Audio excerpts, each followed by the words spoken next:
Le mag de la 14e heure, alors qu'il est midi. Synthèse sur le Grand Raid. Synthèse sur le Grand Raid. Heure après heure. C'est l'heure du mag. C'est l'heure du mag. Prudence Créole, assurément réunionnais. En fait, il sera midi dans 1 minute, exactement. Pour être complet, parce qu'il faut pas que j'embrouille mes équipes commando sur le terrain, parce que sinon, elles m'en voudront. Merci de nous retrouver. Excellent appétit si vous passez à table. Sachez que c'est toujours les Espagnols qui sont depuis le départ en tête. Il y a une petite frayeur, on l'a dit, au sortir du col d'Itablit, un coup de chaud de Kylian Jornet. Tout est rentré dans l'ordre depuis le col des Fourches. Et depuis, ils sont direction, après il est à Bourse, direction Grand Place les Bas. Et nous les réceptionnerons à Grand Place les Hauts, juste sous le pied de Jamblon avant qu'il ne bascule dans la rivière des Galets vers la Roche-Ancrée. En tête donc les deux Espagnols, Kylian Jornet et Carrera Iker. Ils sont passés à la plaque d'hélipointage RER à 11h32 et ils sont toujours en tête à Ilette à Bourse. Derrière Michel Lannes, j'appelle tout de suite Dominique à la plaque pour savoir si Michel Lannes est passé en 3e position à la plaque au PK 98.6. Dominique? Toujours vigilant Patrick et pas de 3e. Voilà, et alors que ça fera bientôt 30 minutes que les deux Espagnols sont passés à la plaque. J'appelle et je remonte, col des Fourches, alors que Carrera, bien sûr, et Kylian Jornet sont passés à 10h14. En 3e position, Michel Lannes. 4e position pour Buffard Sébastien dans cette course, c'est très important de le souligner, à 1h05 des Espagnols au col des Fourches. En 5e position, ex aequo Guillaume Antoine et le jeune Arnaud à 1h13 et passé en 7e position, Claverie Eric, Dossard 21-26 à 11h48, soit à 1h34 des deux leaders. C'était donc le dernier pointage au col des Fourches, au PK 88 900 avec Kevin. Une question, Kevin. Y a-t-il eu d'autres passages après Claverie Eric au col des Fourches? Pas d'autres passages, mais il me semble qu'il y a 2 coureurs qui arrivent. Ils sont en contrebas. On va vérifier si ce sont des coureurs ou des randonneurs. On reviendra avec toi. Et en tout état de cause, tu les noteras 7 passages seulement au col des Fourches au moment où on intervient dans ce magazine de la 14e heure du Grand Raid à midi. Pour être complet, il faut savoir que chez les femmes, c'est le comte Émilie qui mène le bal, et depuis au col du Taibit, pas d'autres féminines qui sont passées. Il faut savoir que dans Sillaos, eh bien, le comte Émilie possédait sur Carilleri 24 minutes et sur Martinez Nerea 36 minutes, alors que Bodger Julia pointait dans Sillaos au bloc à 56 minutes. Voilà donc le quatuor sur cette course féminine. Le comte Émilie qui, je vous le rappelle, si vous n'étiez pas avec nous en début de matinée, a eu un coup de chaud avec le retour de Carilleri et de Martinez Nerea entre Marabout et Cotocavegan, mais le sachant, elle a donné un coup de collier puisque au bloc, à l'entrée de Sillaos, elle a remis les pendules à l'heure et elle s'est écartée de ses poursuivantes. Le comte Émilie qui semble bien posséder son sujet et gérer sa course de main d'experte. Le comte Émilie qui n'est autre que la vainqueur du Grand Raid 2009 devant Bédard Christine. C'est pas n'importe qui. 12h02 minutes sur RER. RER. Freddy Thévenin disparaît de nos radars dans ma FAT et il était à la 4e place au col du Taibit. Freddy Thévenin qui était très serein. Et puis on vient de l'apprendre puisque un des randonneurs l'aurait retrouvé au niveau de la plaine des Tamarins avec un problème de genou où il parlait d'abandon. Et bien précisément en direct sur l'antenne RER, on retrouve notre coq l'espèce, Freddy Thévenin. Freddy, tu m'entends? Que s'est-il passé? Mon impression, c'est ma chute de ce matin. Et comment commence ce mal-là, mon genou commence à mal à moi, et puis moi, ça tient beau avec, après, on fait un strapping, mais il fait mal même, et là, comment je gonfle un petit peu pour faire arrêter. Ouais. Et pourtant, ce matin, quand on l'interroge, vous venez de chuter juste avant de sortir de Chalet des Pâtres, où il n'était pas tracassé par cette affaire-là?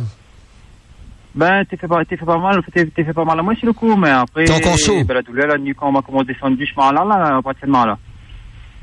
Ouais. Bon, ça, la reforme, toutes les là, elle est impeccable, mais c'est la douleur, les là, il remet un petit peu pour descendre, c'est tout. Ouais. Où ça, où est là, Freddy? Là, il monte col des Fourches avec un camarade. Et quoi ça, vous fait où des postes de ça? Ouais, mais pour ce matin posé. Où ça va, où là? Ben là, mais ça va vers le sentier, pointage sentier scout. Un grand regret, Freddy, ça c'est dans la tête comment il se passe là? Parce que là mon cœur fait mal un petit peu parce que je ne pas fatigué, rien, et la forme est là, et moi ici, moi un petit peu découragé ici, moi là, ouais. Comment l'a tombé grand matin? T'es fait noir encore? T'es fait noir et puis mon pied m'a égalé, puis la baigné, comme dit ça. Ouais. La baigné, et puis là, coche un peu le genou, et puis la cuisse, mais... Ouais, nous l'a vu ça, nous l'a vu. Ben, et t'es fait pas mal, mais... Là, comment on commence à descendre, même que pas que ça arrive, parce que le bloc tout est impeccable, mais on pas comment on pousse. Vous êtes tout seul ou un camarade y accompagne où là? Là, on a un camarade là avec moi, voilà, il monte avec moi. Mais comme il écoute à où c'est le sport, hein? Ou prend ça comme la loi du sport, les difficiles, les durs, mais les comme ça. Voilà, c'est la loi le sport, est comme ça. Si quand il est blessé, il faut qu'on ait arrêté. S'il ne va pas arrêter ou qu'il a pu courir. Faut gagner une coupe ou gagner à pu courir, il ne sert à rien. Et puis, il m'a dit, rayonné, désolé. Et... Si je te gagne dans le moteur et autre, je te donne. Voilà. Freddy, en tout désolé cas, encore. on a fait bien rêve à nous ce matin, hein, jusqu'au col du Taibit où on était 4e, m'y rappelle, où on a passé à 56 minutes des deux Espagnols. Ouais. Où ça prend la tangente et toute notre équipe peut être un petit peu désolée, mais ça t'azote bon courage. Ben, merci bien. Et nous dit à nous n'y retrouve. Ah oui, nous va retrouver. Et si Midiao, mi pas besoin des questions, est-ce qu'on répond à moi, franchement? Allez. Sûr, Freddy? Vous êtes sûr? Comment? Oui, sûr, oui, moi sûr, ouais. Banaï raconte dans le chemin, il arrive jusqu'à nous, vous connaissez que c'est la rumeur. Oui, la oui, rumeur, oui. il relaye, il arrive jusqu'à Saint-Trois, il reste jusqu'à RER, et puis nous transporte tout ça, nous. Elle a dit comme ça, Non, Freddy Thévenin. Marronnier, inquiète pas. Freddy Thévenin l'année prochaine. Il faut faire arrêter, parce que là, moi, aujourd'hui, comment je confie un peu sur le côté, il faut faire arrêter. Elle a dit comme ça, la rumeur dit, Freddy Thévenin l'année prochaine, la change d'équipe, il croit avec la prudence. Les vrais, pas vrai? Ben, les vrais. Ah. Voilà une affaire que nous ne connaissons pas. Les vrais. Ben. On change d'équipe ou ça court avec bonne téchère. Ben, ça court avec un peu bonne tête de là aussi. Coco dur. Ouais. Et avec la reine Marcel. Mais que les bonnes à l'abandonner, si vous voulez, écoute, radio, désolé vous êtes fiers. Parce qu'apparemment, Thierry était bien préparé ce matin, m'a trouvé, hier matin. Et désolé. Poli. On prépare l'année prochaine. Voilà, dès l'année prochaine, on remet ça. Merci pour ton mental, Freddy Thévenin, qui est obligé de faire face à l'adversité. Merci Freddy et bon retour sur Sentier Scout où il déposera son dossard. Abandon du champion Freddy Thévenin qui, à la plaine des Tamarins, se rend compte qu'il a un gros problème de genou qui s'est révélé dans la descente du col du Taibit jusqu'à Marla. Et il abandonne, c'est officiel, Freddy Thévenin quitte la course. Voilà un autre champion, un grand champion qui était 4e au général jusqu'ici au col du Taibit, qui disparaît de nos radars, qui disparaît du radar du Grand Raid de 2012. Merci champion et à très bientôt, 12h07. RER. Nous allons avant nous mettre en tête la météo de midi à 6h. Et c'est le chef prévisionniste de Météo France qui nous la livre, Jacques Cormier. Valable, je vous le rappelle, de midi, c'est-à-dire de maintenant, jusqu'à 18h ce soir. Le ciel demeure nuageux sur tout le parcours, avec néanmoins un risque d'averse sur la région du Maïdo à la Possession. Les températures 17 degrés à Sillaos, 10 à 15 degrés au gîte du Piton des Neiges. Et ce qu'on peut noter, c'est que des averses sont vraiment possibles entre Piton Maïdo, Grande Chaloupe. C'est un risque qui est, donc on va dire, modéré.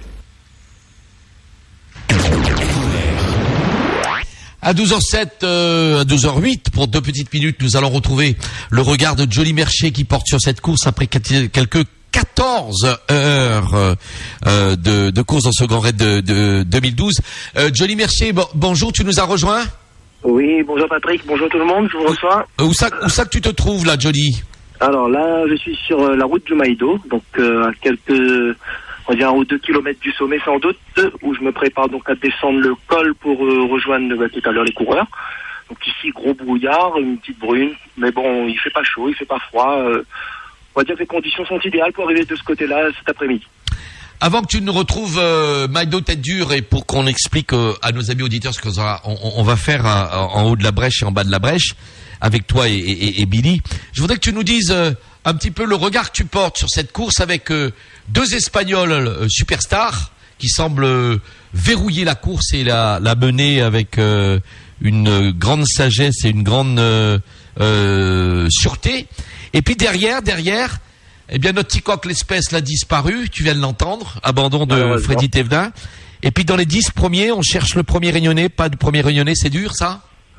Écoute, a priori, la première partie du parcours a été très difficile, en tout cas très difficilement digérée, notamment par les réunionnais, bizarrement.